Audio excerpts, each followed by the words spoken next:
Bosan sama ras Terios? Ini ada dari Eropa. Punya harga jualnya yang mirip-mirip 11-12. Tapi kita bakal nyari tahu sebagus apa ketika dibandingin sama dua Jepang itu. Inilah dia Citroen C3 Aircross yang baru.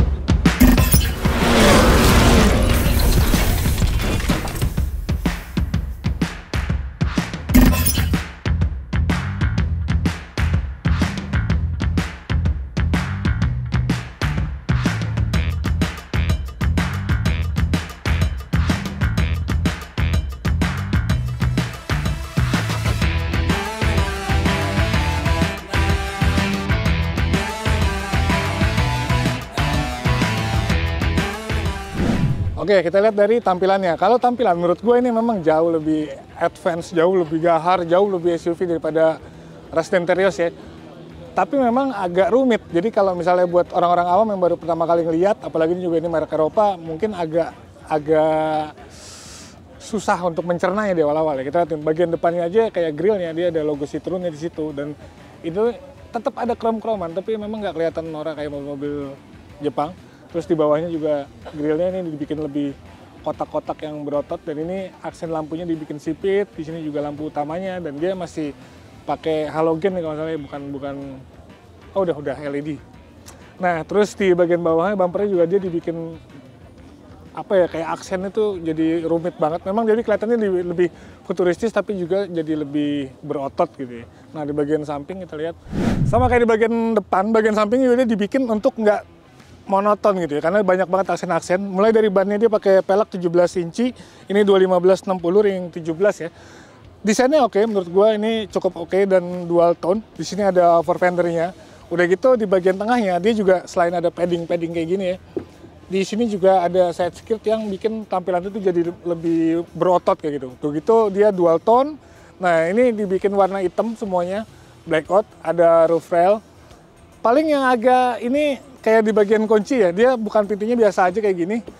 Terus masih ada lubang kuncinya, ini harusnya udah dihilangin. Jadi biar makin lebih kelihatan modern gitu ya. Nah kalau misalnya kalian lihat dari samping ini, dia tuh kayak kecil gitu ya, kayak compact banget, kayak pendek. Padahal sebenarnya Citroen mengklaim ini bisa muat sampai 7 penumpang. Nanti bakal kita lihat di dalamnya kayak gimana ya. Lanjut dulu ke belakang.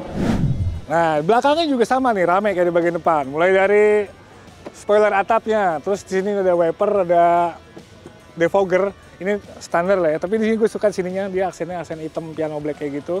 Ini ada logo Citroennya, dan emblemnya juga banyak. Ini ada PureTex, ini ntar mesin ya. Terus kemudian di sini ada emblem juga C3 Aircross, dan bumpernya pastinya dibikin lebih berotot. Nah sekarang kita lihat dalamnya kayak gimana. Masuk ke dalam, kita juga bakal menemukan gimana usaha kerasnya Citroen ketika mendesain sebuah mobil. Dari dulu kan memang Citroen tuh memang dia otentik banget gitu ya.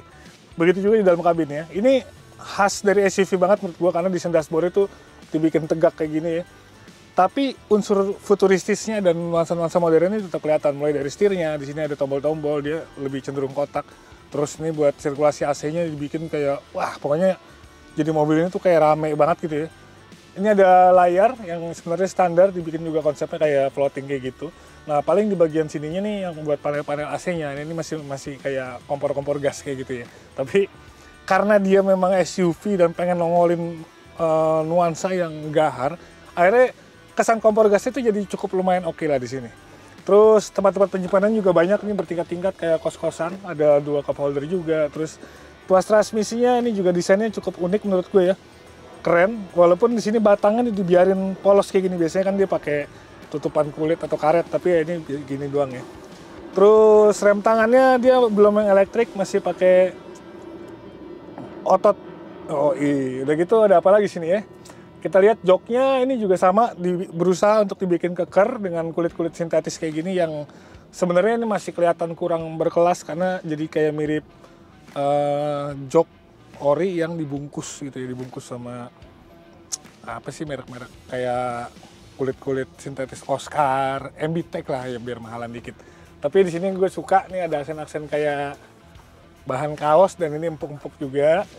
Terus untuk posisi duduknya juga dia walaupun pengaturan joknya ini masih manual, tapi cukup lumayan kaku. Iya. Sekali lagi ini sebuah SUV, jadi untuk kenyamanan mungkin ya di belakang itu bisa berasain, tapi kalau misalnya buat pengemudi sih ini memang beneran tegak, tinggi gitu ya. Terus ruang kabinnya juga ya berasa lumayan lah, walaupun mungkin secara kesan itu nggak selega Rush dan Terios gitu. Meskipun ini saingannya, kita coba di belakang.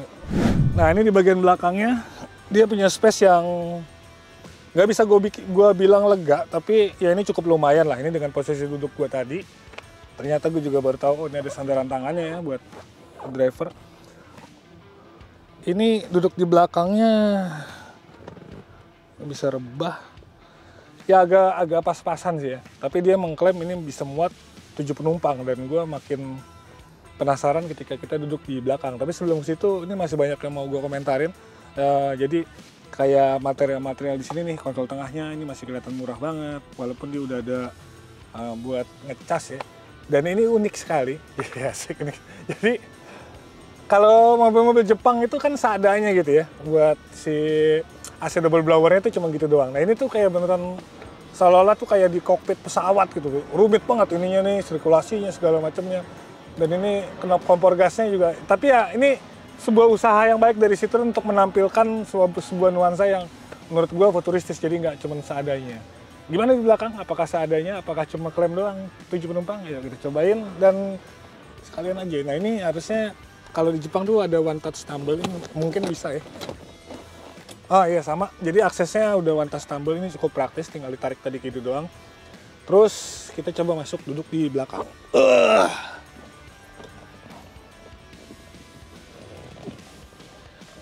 Oke, dan ternyata bisa duduk di belakang, dan lebih tepatnya sih sebenarnya ini bukan duduk tapi jongkok untuk tinggi badan gue 178, karena memang seadanya. Jadi ini sebenarnya mobil bukan 7 penumpang tapi 5+2, jadi di belakang tuh disaranin ya memang bocah-bocah kecil gitu ya, anak-anak kecil. Karena kalau untuk orang dewasa ya untuk ke Indomaret atau ke antar sekolah masih enak, tapi kalau di jalan jauh kayaknya harus berantem sama penumpang depan gitu.